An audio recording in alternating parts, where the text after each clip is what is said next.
Hello everyone then, and welcome to this webinar. This is one of the many webinars we do that looks at some of the big issues that face us today. And I'm Francis Seeley from GlobalNet 21 and MPhil Voices. And in those organisations, we're very concerned about engaging citizens and involving them in a discussion around these big issues and action as well. And today we're going to interview someone who's also concerned about that, and that's Emmanuel Gotora. He's the North London Organiser of Citizens UK. And Citizens UK is about community development. It is about community engagement. And we're going to talk to him about what he does and what Citizens UK does. So Emmanuel, welcome to joining us today. It's great that you can be here. Perhaps you could start briefly by telling us something about yourself and what led you to your interest in citizen engagement.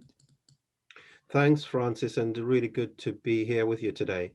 So my journey in Citizens UK really started from my faith. So my faith plays a big part in why I do this work, and it is around social justice. I'm an Enfield resident, and I actually came to this work really through the living wage campaign. It is really about doing justice for the low-paid workers across our city. The living wage campaign, we might talk about that a little bit later, but actually it is something that was started by ordinary people. It's now recognized by the national government. But actually the way I started that journey was as a leader through my local church. I was given an assignment to go and find cleaners who were working in banks in Liverpool Street mainly. And that was around 2001, just around the time of the living wage campaign actually being launched. And that is really how I started my journey. I could see how the low paid workers were being exploited. Some of them were having to work 2 to 3 jobs just to make ends meet. And that's really something that caused me a bit of anger, if I have to be honest, in why should the world be this way for hardworking families. The thing that's kept me here, I suppose, is also our work around youth safety. I was really deeply shaken by the murder of Stephen Lawrence, and at that time felt really powerless to do anything about it as an individual. But actually, when I joined Citizens UK, I found that there was at least one avenue to actually do something about youth safety in our communities. Okay, I mean, I was going to ask you about the living wage campaign, but you've told us about that and how successful it was. And it was successful, and everyone tends to know what that is in terms of being above the basic minimum wage, which is important. But it led you to Citizens UK, as you said. Now, quite a lot of people will know what that is, but some people won't. So tell us, what is Citizens UK? So Citizens UK is a national charity. We are an alliance of civil society organizations across the country. I think we are in 15, 16 cities and areas. We started in 1996 as TELCO, which is the East London Citizens Organisation. And we've now grown across the country. Our alliance is made up of churches, mosques, synagogues, temples, all faith and none. We have schools, colleges, universities, local community groups, trade unions, all working together for the common good, whatever that might be locally. Well, you talk about the common good, and you do in your website and so on say that you have been engaged in a number of issues, and we'll come to those in a minute. But what are you trying to do? Are you trying to fight on specific issues like the living wage or community safety, or are you trying to get people to influence their local authority, their locality, to have more involvement in decision making, like citizens' juries or assemblies or panels? What's your main aim? Our main aim is really to get people to participate in public life, whatever shape or form that takes, and to strengthen institutions. We think actually civil society institutions often are ignored and don't necessarily sometimes have the capacity as much as the kind of state institutions or the market institutions. So we really focus on strengthening the civil society institutions to be more effective at decision making, at affecting change locally, and we do that through campaigns. So you do it through campaigns rather than suggesting alternatives like assemblies, juries. But you have a number of priority issues, don't you? Like affordable housing, ending homelessness, living wage, which you already mentioned, climate justice, and so on. So I gather you've developed these priorities through getting together and voting on them. So who is it who gets together and who is it who does the voting? So that's a really good question. So all our members own the organization. So we're a membership organization. And my role as the community organizer is to actually work with locally 15, 20 organizations across, Haringey or Enfield. We have organizers across the country actually working locally.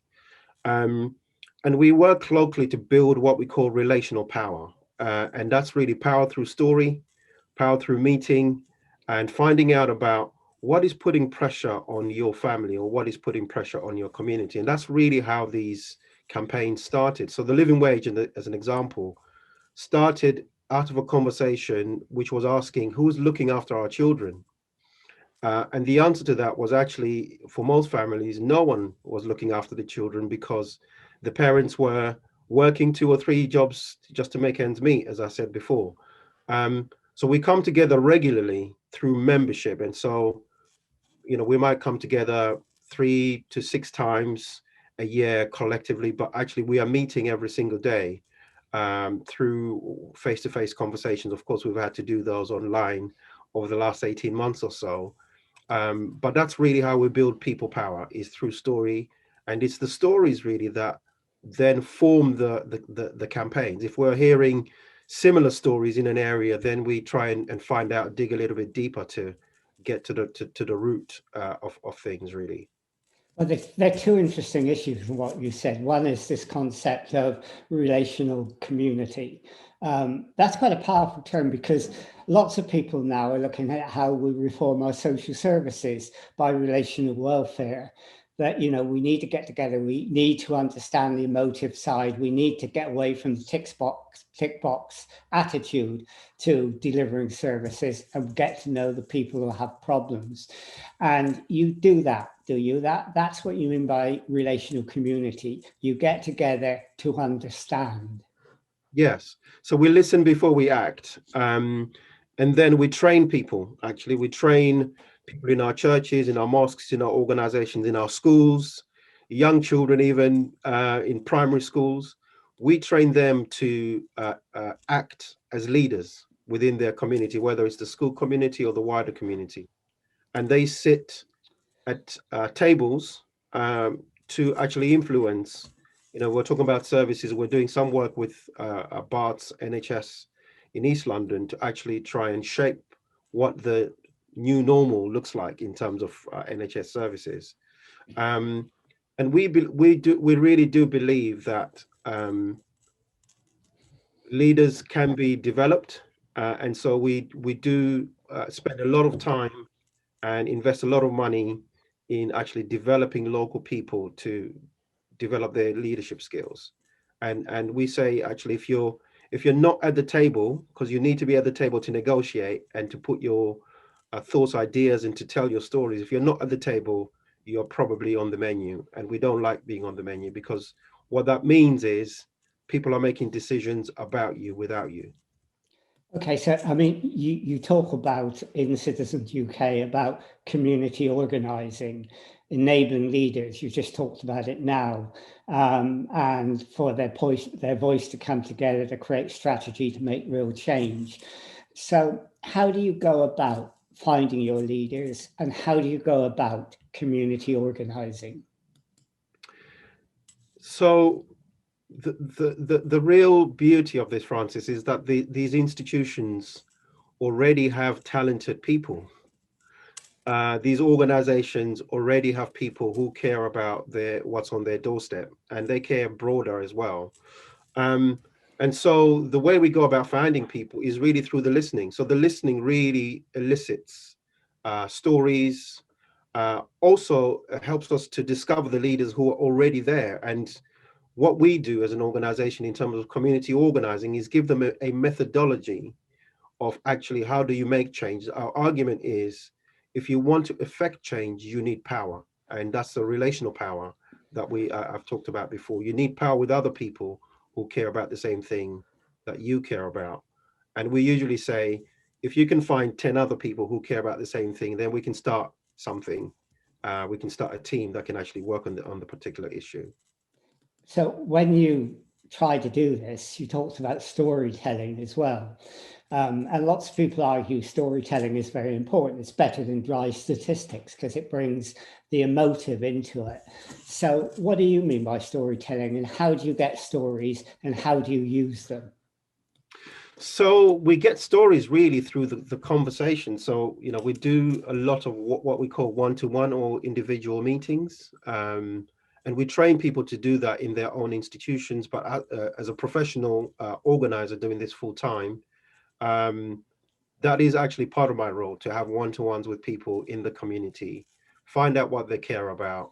And then it's those stories that speak to the issues that we then craft as testimonies to actually, and the statistics do matter, but it's both and really, statistics and stories, but it's really the story that we find humanizes the issues. As to this is the impact is having on a family or on an individual. And we use these stories to highlight not just the problem or the issue, but to also highlight what difference could be made if through a campaign we could achieve something. So for example, a story that I like to tell is of a young girl called Ruth, who was 10 years old when I first met her through her primary school, and we were doing leadership development with the school, who are in membership in Forest Gate.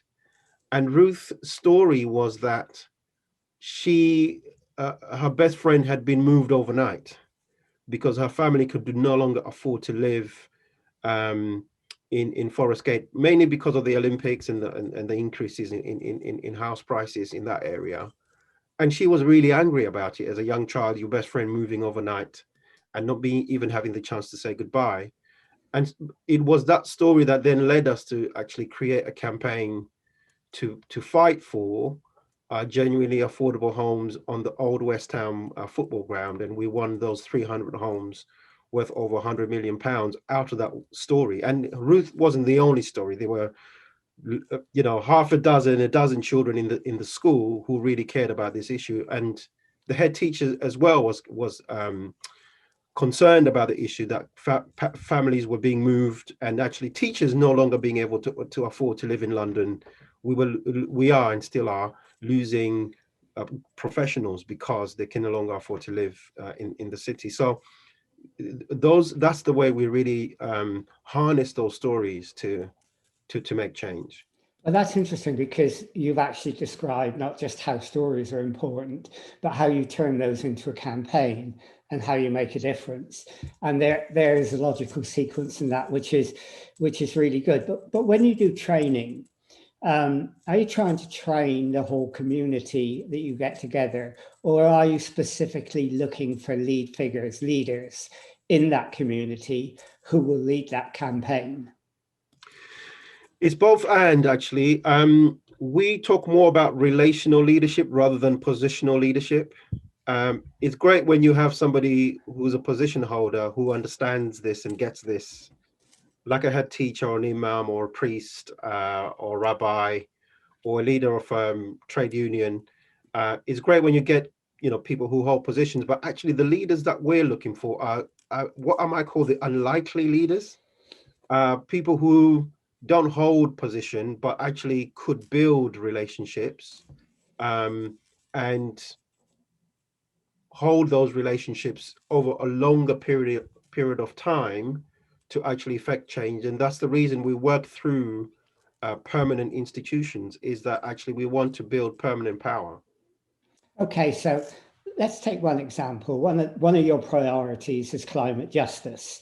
And we know that climate change affects disproportionately the poor and also people in ethnic minorities more than it does other people. Now, is it important then, do you say, in your scheme of things, that climate justice becomes a priority in every locality? And if it is, I mean, how would you go about achieving that through Citizens UK? I would, yeah. So that's again another really good question. We go where the energy is. So if people in Enfield feel that climate justice, excuse me, is the thing that they want to work on as part of the membership, then that is basically what we do. We go. Our campaigns are really crafted by the people within the member organizations. So we're not really trying to do this. It'd be great if it was in every locality, but through our organization, the campaigns in Enfield will look very different, or could look very different, to the campaigns across the road in Haringey. Because each area has a leadership team that decides democratically what campaigns they want to work on. So, Enfield could choose climate justice, but maybe Haringey might not choose the same campaign. But So go ahead, sorry. Yeah, no, okay, well, but don't you have a sort of dilemma there? Because do you support every campaign? I mean, take Enfield again, huge, dissension and conflict over low traffic neighborhoods. Now, if someone came to you and said, we want to start a campaign to, promote low traffic neighborhoods, and another group came to you and said, we think low traffic neighborhoods are just deflecting traffic elsewhere, we want to start a campaign on that. Do you do both? Are you neutral? Or do you have viewpoints that you try to get people to accept? We try to build consensus. That would be what we call a wedge issue, which divides our membership. And so we wouldn't necessarily campaign on the low traffic neighborhoods if our membership is divided, because it's the members who actually say the common good is 2 or 3 campaigns in a local area, and because we couldn't possibly do everything. So you wouldn't get involved in a topic like that where the division is so great? No, because it basically divides our membership. We might find an alternative around actually reducing emissions and air pollution. We might find an alternative through listening and research, and more conversations. The thing that really matters to us is the relationships between people. So we might find that we could do what we are currently doing with one of our campaigns, which is called the Fair Energy Campaign. We might actually find that we could get our member institutions to switch to greener forms of energy, which is what actually the campaign does. And not only are we acting on kind of climate change, but we're also saving people money, because you switch to cleaner and cheaper energy collectively. So we might find an alternative which brings our 2/3 majority membership together, rather than go on a 50-50 split. Okay, and you don't just work with communities, do you? You also work in partnership with national organisations. For example, you're working with Global Action Plan on air pollution, aren't you? Can you tell us about that? Yeah, so Global Action Plan is a really good partnership. It started in East London, where we did a little bit of work around air pollution around some of our schools. And that has really been the success of that actually was not only did the school, so the school created a video around air pollution. They managed to get a conversation with a local authority in Tower Hamlets. That video was also posted on the local authority website. And it reduced air pollution around the school, which was really great. As we know, school run is not a very safe time, especially when you've got lots of cars driving around. Also, the other thing was that through that campaign, we had an agreement from the council to place electric charging points at Victoria Park. The idea there was to ensure that ice cream vans go green, so that they could actually be serving ice cream and not polluting the air at the same time.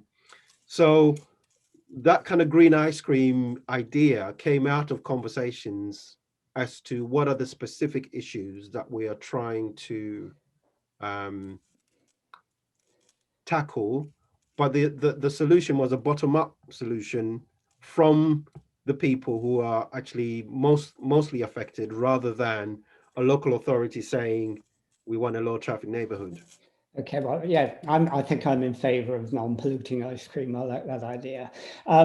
You talk about how you get people together to get them involved in campaigns, but you do more, don't you? You talk about the importance of networks and alliances and groups working together. So you're not just about establishing a campaign of one group, you're about bringing groups together because you think that then shows the power of civil society. So how do you do that? How do you go beyond the one campaign to creating the alliance and the network? So we are very diverse in terms of our campaigns. We are what we call a broad-based organization. So broad as in diverse membership and diverse issues. So we're not like a one-issue organization. We work on multiple campaigns because we feel it builds the energy and leadership locally. So you quite rightly say we're not strictly a campaigning organization. Our business is really people development and leadership development, and then we work through to make change through the campaigns. So once we've listened and we've heard stories around the different issues that people are facing, we then go through the methodology of what we call research, action, and evaluation, which is our cycle of action. We find out more about the issues, we dig a little bit deeper, and then we come up with solutions. And these solutions are people-led. In terms of our membership, we do bring in experts like Global Action Plan and other organizations that we work with to actually inform some of our solutions, so we're not just plucking things out of thin air. And once we have a kind of broad sense of a strategy, we then connect with the decision makers. We then connect with people whose responsibility is, and it's not just the local authority. It could be around TfL, it could be around the clinical commissioning groups, around health. We do what we call a power analysis. So we map the power of our issue, and then we approach the people to actually sit at the table. And to be honest, it's not always a welcome thing, because you are disrupting the way the status quo around how power normally operates. And so sometimes we have to take public action in order to get heard, in order to get a seat at the table. We have to take public action. Only a few days ago, one of our organizations in Barking and Dagenham, when they were celebrating Ramadan, actually the leaders there went to pray outside the city hall in the town hall in Barking and Dagenham, because they don't have public worship space, and they've been asking for a meeting with the local authority and being ignored. Actually, when they took that action outside the doorstep of the town hall, and they let the people know they were coming, and so they've got a meeting out of that, and the meeting is really to sit down and discuss potential solutions to this issue. Okay, so you do try to make contact with those in power and make changes, and you think that alliances are important. I mean, you know, I'm involved with the Enfield Climate Action Forum, which has got 110 civil society organisations working together to try and tackle climate change. Is that the sort of alliances that you think Citizens UK should be working towards as well? Yes, definitely. Whether as a kind of partnership or as a potential member, we were actually new in Enfield. We have alliances across London. We just had our London Accountability Assembly with Sadiq Khan and Sean Bailey. We had 5,400 people attending online. And we welcome alliances, we welcome considerations for joining. It's a paid membership because that's part of our model. We are funded by our members, anything from 1,000 to 50,000 a year across the board. Yeah, the only thing is you don't have to be a member to work with us. In that sense, if it's like a partnership, then that's also very welcome. When I look at your site, you seem to be based a lot on churches, and the first four groups that you got on your site, who you say you try to contact, are churches, mosques, synagogues, temples, and so on. So are you basically religion based, or is it important that you have a secular base and that you're seen to have a secular base so it involves everyone? Yes, we are broad based. There's a kind of methodology around broad based organizing. Our members do tend to be faith based, though we do have secular groups as well. Um, and it's really around the values. So the values around social justice and faith is really what brings in the churches, the mosques, synagogues, and temples. Um, in terms of the kind of even the kind of holy books that they use as well. Um, we do have schools, and some of those schools are connected to churches, Church of England and Catholic. Um, but actually, we do have some schools which are not connected. So yeah, we do value the diversity and the broadness of our alliance. But certainly the foundational members who maybe even started the movement were faith in education, actually. But if you're to broaden it, you've got to involve everyone, haven't you? You've got to involve humanists, you've got to involve non-believers, Yeah. you've got to involve people who have a moral code without the idea of a God.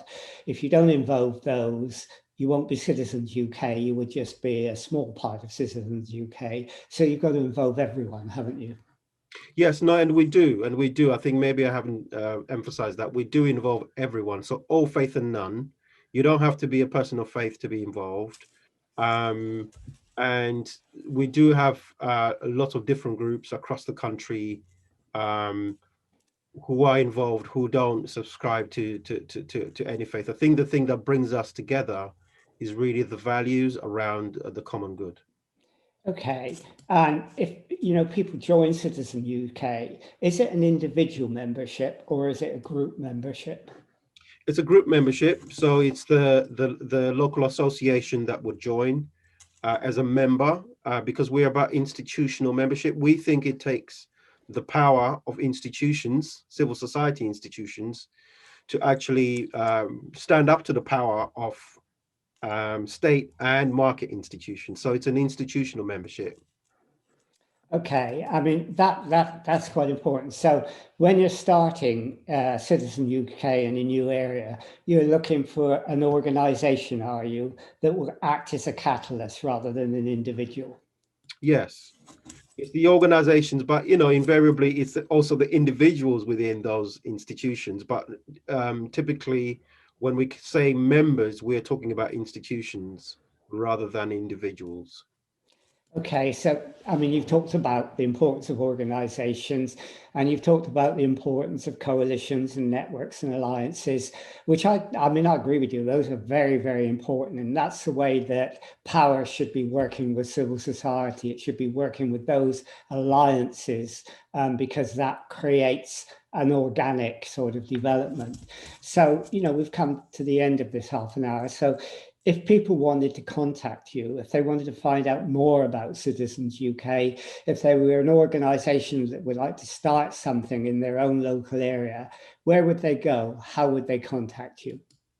So they could go to our website, which is citizensuk.org, or you could email me directly, Emmanuel.gotora@citizensuk.org. I can send you the details, Francis, if people are interested in finding out more. We do have a gathering actually next week at 7:30 to 8:45 next on the 27th of May. That people are welcome to come and find out more and ask more questions about Enfield citizens specifically, because we are, as I said, we're starting out in Enfield. We are across 6 boroughs already in North London, and most of my work has been done in East London, where we are across 6 boroughs as well. So I oversee our work across both North and East. But yeah, do feel free to drop in on the 27th of May, 7:30 p.m. I can send you details, Francis, if you're able to disseminate that information. Okay, well, you're obviously a very busy man, and you have a lot of responsibilities. And yeah, if you send me that information, we'll make sure that we disseminate and get people to, you know, see it, because I agree with you that civil society is important, and we have to strengthen and build up civil society. We've got to empower groups, and we've got to get those groups to work together in the sort of alliances and networks that you are. And we then have got to get the powers that be, whether they're local authorities, national government, or whatever, to work with those networks in an equal partnership. And that's really, really important. And I think you're doing a great job in doing that, and you're making contact with all sorts of people. And, you know, I hope you're very, very successful, because like you, I believe in those networks. So thank you for joining us today, Emmanuel. It's been really, really great to hear from you. And we'd like to keep in touch and make sure we find out how your work is developing in the coming months, because that will be great. So thanks again. And we'll end this interview now.